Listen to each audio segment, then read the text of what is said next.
தமிழர்கள் அனைவருக்கும் வணக்கம். இன்னைக்கு நம்மளோட பேசுறதுக்காக நந்தா அவர்கள் இணைஞ்சிருக்காங்க. வணக்கம் நந்தா. வணக்கம் அபி. இன்னைக்கு இந்த வீடியோவில் நம்ம வந்து பேச போகிறது தேசிய கல்விக் கொள்கைக்கு ஆப்போசிட்டாக இப்போ வந்து மாநில கல்விக் கொள்கை அப்படிங்கிற ஒன்றை வந்து இங்கே கொண்டு வரணும் அப்படிங்கிறதுக்காக அதுக்கு ஒரு குழுவெலாம் அமைச்சு அறிக்கையை வந்து முதல்வர் அவர்கள்கிட்ட கொடுத்துருக்காங்க. அந்த மாநில கல்விக் கொள்கையில் என்னென்னலாம் சொல்லியிருக்காங்க அப்படிங்கிறதா வந்து இப்போ நம்ம வந்து டிஸ்கஸ் பண்ண போகிறோம்.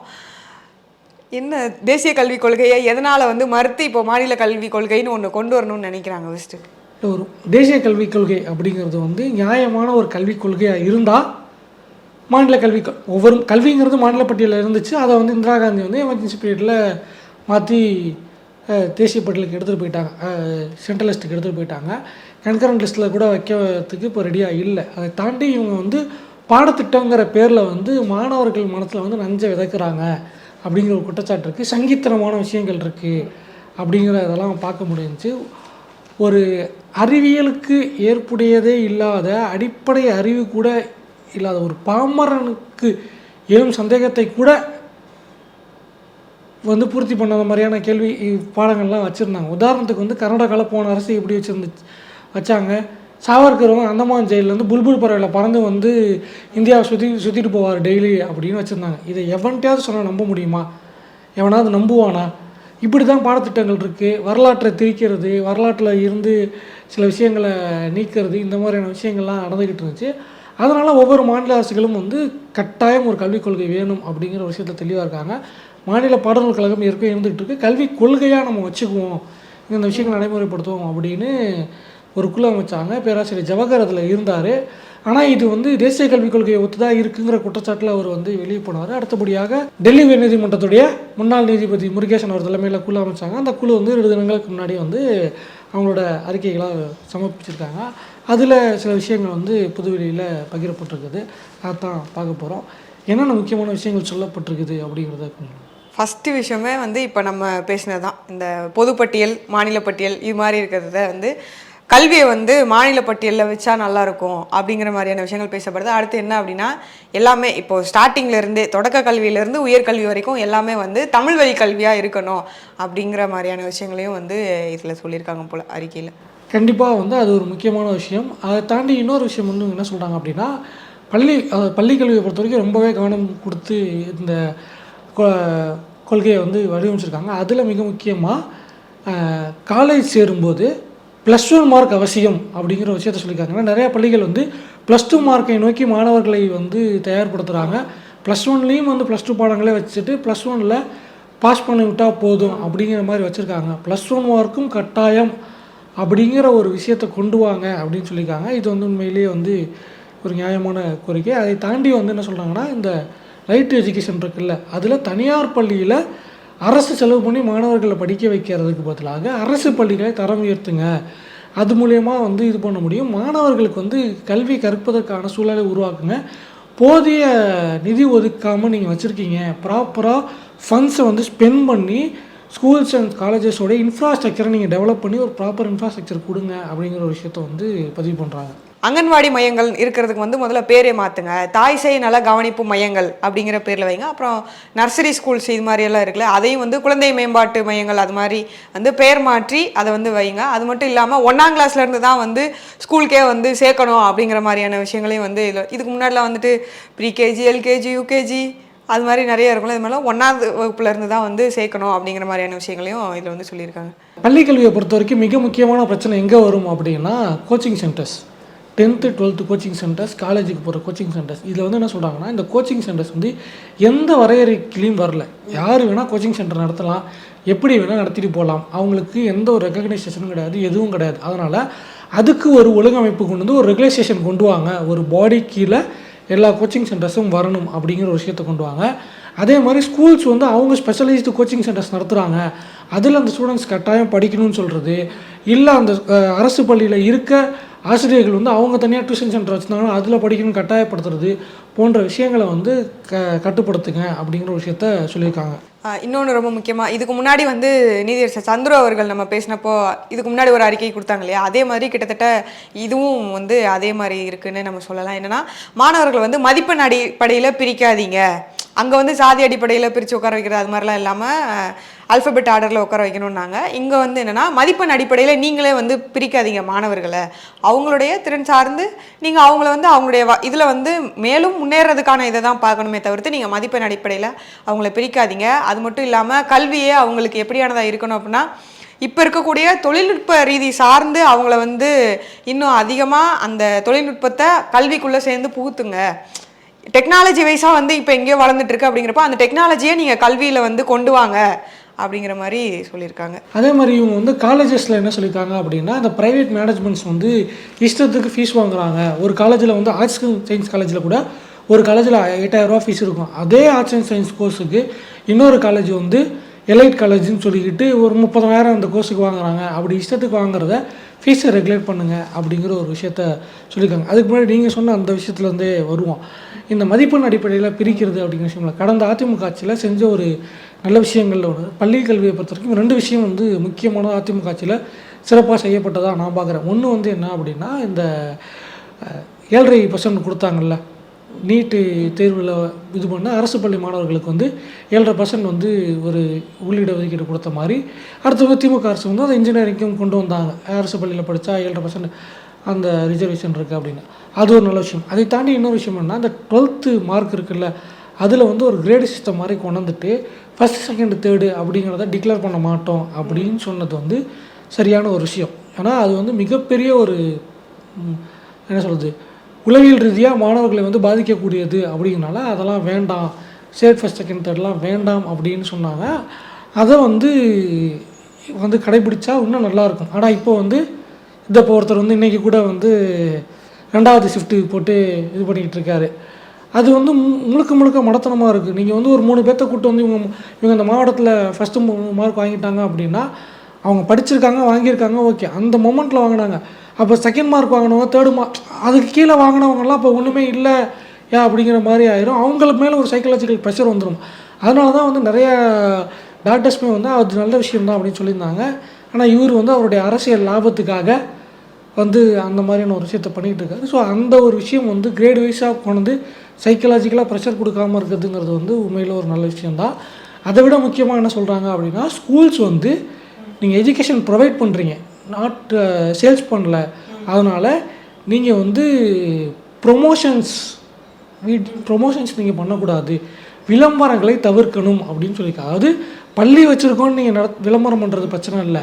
பள்ளியில் இத்தனை பேர் ஃபர்ஸ்ட் மார்க் வாங்கினாங்க, இத்தனை பேர் செகண்ட் மார்க் வாங்கினாங்க, எங்கள் காலேஜில் தான் இத்தனை பேர் படிச்சாங்க, அந்த மாதிரியான தான் இத்தனை பேர் வந்து அந்த மாதிரியான அந்த பெருமை பொங்கும் பறைசாற்றும் அந்த ஃப்ளெக்ஸிங் வீடியோஸ் இருக்குல்ல, அந்த மாதிரி வீடியோஸ் போடுறது, அந்த மாதிரியான ஒரு விஷயம். உங்களுடைய இன்ஃப்ராஸ்ட்ரக்சர் எப்படி இருக்குது, ஃபேக்கல்ட்டிஸ் எப்படி இருக்காங்க அப்படி சொல்கிறது ஓகே, நாங்கள் இதெல்லாம் ப்ரொவைட் பண்ணுறோன்னு சொல்லுங்கள். ஆனால் அதை வியாபார நோக்கில் விளம்பரப்படுத்துவதை அறவே தவிர்க்கணும், அது வந்து அரசாங்கம் தடை விதிக்கணும் அப்படிங்கிற விஷயத்த சொல்லியிருக்காங்க. நல்ல விஷயமாக தான் சொல்லியிருக்காங்க. இது மட்டும் இல்லாமல் என்ன சொல்கிறாங்க அப்படின்னா, எக்ஸாம்ஸ் நீங்கள் சொன்ன மாதிரி மார்க்கை பற்றி தான் வந்து ஓடுன்னு இந்த நண்பன் படத்தில் சொல்ல மாதிரி தான், கடிவாளம் கட்டின வர மாதிரி ஓடு ரன் ஓடிட்டே இருக்கணும் அப்படிங்கிற மாதிரி தான் இருக்கும். ஏன்னா ரொம்ப ப்ரெஷரைஸ்டாக இருக்கும். அது மாதிரிலாம் இல்லாமல் என்ன புரிஞ்சுருக்காங்க, அவங்களுக்கு என்ன புரியுது அப்படிங்கிற மாதிரியான வகையில் தான் வந்து கொஸ்டின்ஸ் ஆன்சர்ஸ் இருக்கணும். இப்போ கொஸ்டினே அது மாதிரி இருந்தால் தான் ஆன்சரில் அவங்க என்ன புரிஞ்சுருக்காங்க அப்படிங்கிறத அவங்களுடைய ஆன்சர் ஷீட்டை பார்த்தா தெரிகிற அளவுக்கு தான் இருக்கணும். அந்தளவுக்கு தான் நீங்கள் வந்து தேர்வுகளெல்லாம் நடத்தணும் அப்படின்னு சொல்லியிருக்காங்க. அடுத்து ரொம்ப முக்கியமான ஒரு விஷயம் என்ன சொல்லியிருக்காங்கன்னா, உடற்கல்வி இதை வந்து தொடக்கப்பள்ளியிலேருந்தே வைக்கணும், அதுக்குன்னு தனியாக ஒரு டீச்சர்ஸ் பள்ளிக்கூடங்கள்லேயே இருக்கணும் அப்படிங்கிற விஷயத்தையும் இதில் வந்து சொல்லியிருக்காங்க. இதில் வந்து உடற்கல்வியை பொறுத்த வரைக்கும் மினிமம் 2 பிடி பீரியட் இருக்கணும், மேக்ஸிமம் 4 வரைக்கும் கொண்டு போகலாம் அப்படின்னு சொல்லியிருக்காங்க. இதில் வந்து உதயநிதி அவர்களை பாராட்டணும். அவர் விளையாட்டுத்துறை அமைச்சராக வந்த பிறகு எல்லா பள்ளிகள்லேயும் கட்டாயம் பிடி பீரியட் வைக்கணும், அதை வந்து இன்க்ரீஸ் பண்ணணும் அப்படின்னு மாணவர்கள் கேட்டுக்கிட்டாங்க. அதுக்கு நடைமுறை இது பண்ணாங்க. அரசு பள்ளியில் அதுக்கான ஃபெசிலிட்டிஸையும் வந்து இம்ப்ரூவைஸ் பண்ணிக்கிட்டே போகிறாங்க. ஸோ அதன் தொடர்ச்சியாக அதை கொண்டு போகும்போது இது நடக்குது அப்படிங்கிற விஷயத்தை பார்க்கணும். ரீசெண்டாக ஒரு புக்கில் படிக்க ஒரு விஷயம் இருந்துச்சு. அமெரிக்காவில் நிறைய ஸ்கூல்ஸில் வந்து ஒபிசிட்டி இருக்குது அப்படின்னு சொன்னோடனே ஒரே ஒரு ஸ்கூலில் மட்டும் வந்து அந்த ஸ்கூலில் படிக்கிற மாணவர்கள்ட்ட மட்டும் ஒபிசிட்டி இல்லை அப்படிங்கிற ஒரு விஷயத்தை வந்து கண்டுபிடிச்சிருக்காங்க. என்னன்னு கேட்கும்போது டெய்லி 45 மினிட்ஸ் வந்து அவங்க வந்து எக்ஸசைஸ் பண்ணணும் அப்படின்ட்டு. ஸ்போர்ட்ஸ் அப்படின்னு சொன்னால் வந்து ஒவ்வொருத்தரும் ஒவ்வொரு ஸ்போர்ட்ஸ் போவாங்க. ஒருத்தர் டீம் ஸ்போர்ட்ஸ் போவாங்க, ஒருத்தர் ஸ்போர்ட்ஸ் போவாங்க, ஒருத்தர் செஸ்ஸு, ஒருத்தர் கேரம் அப்படின்னு சொல்லிட்டு உடல் உழைப்பு இல்லாமல் இல்லை உடல் உழைப்பை தவிர்க்கிற அதை ஏமாற்றக்கூடிய வழிகளில் இருப்பாங்க. அதை தாண்டி சைக்கிளிங், ஜாகிங், ரன்னிங் அந்த மாதிரி வேர்வை சிந்தக்கூடிய எக்ஸசைஸ்களை 45 நிமிடம் கட்டாயம் செய்யணும் அப்படின்னு அந்த பள்ளியில் அனைத்து மாணவர்களுக்கும் ஒரு விதி உருவாக்கப்பட்டிருந்திருக்குது. அந்த மாணவர்கள் வந்து அதை செஞ்சுருக்காங்க. பெற்றோர்கிட்ட வந்து எதிர்ப்பு வந்துருக்குது, 3/4 மணி நேரம் வேஸ்ட் பண்ணுறீங்க, எங்கள் பிள்ளைங்களை நாங்கள் படிக்க அனுப்பணுமா எதுக்கு அனுப்பணும் அப்படி இப்படிலாம் சொல்லியிருக்காங்க. ஆனால் அந்த ரிசல்ட் வந்து என்ன கிடச்சிச்சு அப்படின்னா, அவங்க ஒபிசிட்டி இல்லாமல் ஹெல்த்தியாக இருந்தது மட்டும் இல்லாமல் அந்த ஒரு ஃபிசிக்கல் ஃபிட்னஸோடு சேர்த்து அவங்களுடைய அறிவுத்திறன் படிப்பில் அவங்க கான்சன்ட்ரேட் பண்ணுற அந்த ஃபோக்கஸிங் ஸ்கில்ஸும் இம்ப்ரூவைஸ் ஆகி இதுக்கு முன்னாடி இருந்த எஜுகேஷன் லெவல் அவங்களுடைய ஸ்கில் செட்டு வந்து டெவலப் ஆகிருக்கு அப்படிங்கிற விஷயத்த வந்து அந்த ரிசர்ச்சில் ப்ரூவ் பண்ணியிருந்தாங்க. ஸோ அதன் அடிப்படையில் பார்க்கும்போது தமிழ்நாட்டில் இன்னும் சிறப்பாக உடல் உழைப்பை சார்ந்து விளையாட்டு உடற்கல்வி அந்த விஷயங்களை வச்சுருந்தாங்கன்னா அதனால் அவங்களுடைய கல்வித்தரத்தை மேம்படுத்தும். நிச்சயமா. இதுக்கப்புறம் வந்து நான் ஏற்கனவே சொன்னேன் இல்லையா, அந்த தேர்வுகள் அப்படின்னு வரும்போது ஸ்கூல்ஸை பொறுத்த வரைக்கும் இது மாதிரி சொல்லியிருக்காங்க. காலேஜஸ்க்கு என்ன சொல்லியிருக்காங்க அப்படின்னா, திறந்த புத்தகம், அதாவது பார்த்து ஓப்பன் எக்ஸாம் அது மாதிரியான விஷயங்களை வந்து பண்ணலாம் அப்படிங்கிற மாதிரியான பரிந்துரைகளும் வந்து இந்த அறிக்கையில் இடம்பெற்றிருக்கு. அது மட்டும் இல்லாமல் ஸ்கூல்ஸை பொறுத்த வரைக்கும் என்ன சொல்லியிருக்காங்கன்னா, 10th எக்ஸாம் வைக்கிறீங்க போதும், அதுக்கு முன்னாடி இருக்கிற 9th வரைக்கும் வந்து நீங்கள் வந்து மாநில அளவிலான எக்ஸாம்ஸ்லாம் எதுக்கு தேவையில்லை, ஸ்கூல் லெவலில் வைக்கிற எக்ஸாம்ஸே போதும், அங்கேயும் போயிட்டு அவங்கள வந்து ப்ரெஷர் பண்ண தேவையில்லை அப்படிங்கிற மாதிரியான விஷயங்களையும் சொல்லியிருக்காங்க. பட் இதில் வந்து நடைமுறை சிக்கல் இருக்குது. ஏன்னா ஸ்கூல் லெவல்ஸ் எக்ஸாம் வைக்கும்போது இங்கே அரசு பள்ளிகளில் அதை எந்தளவுக்கு சாத்தியப்படுத்த முடியுங்கிற ஒரு கேள்வி இருக்குது. ஏன்னா அரசு பள்ளியில் தனியார் பள்ளிகளையும் அது நடக்கும், வேண்டிய ஆட்களுக்கு எக்ஸ்ட்ரா மார்க் போடுறது, பாஸ் பண்ணுறது, ஃபெயில் ஆகிறதுன்னு.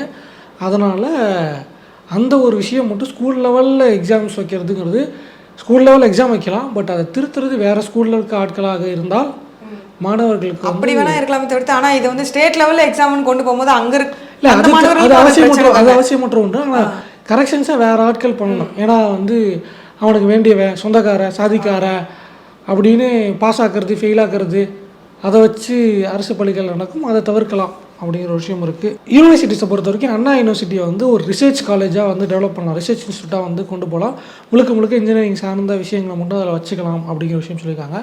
டாக்டர் எம்ஜிஆர் யூனிவர்சிட்டியை வந்து ஒரு ஃபுல் ஃப்ளெஜ்டு யூனிவர்சிட்டியாக கொண்டு போகணும் அப்படின்னு சொல்லிட்டு அங்கே வந்து ஒரு ரிசர்ச் சென்டரை உருவாக்குங்க அப்படிங்கிற விஷயத்த குறிப்பிட்டிருக்காங்க.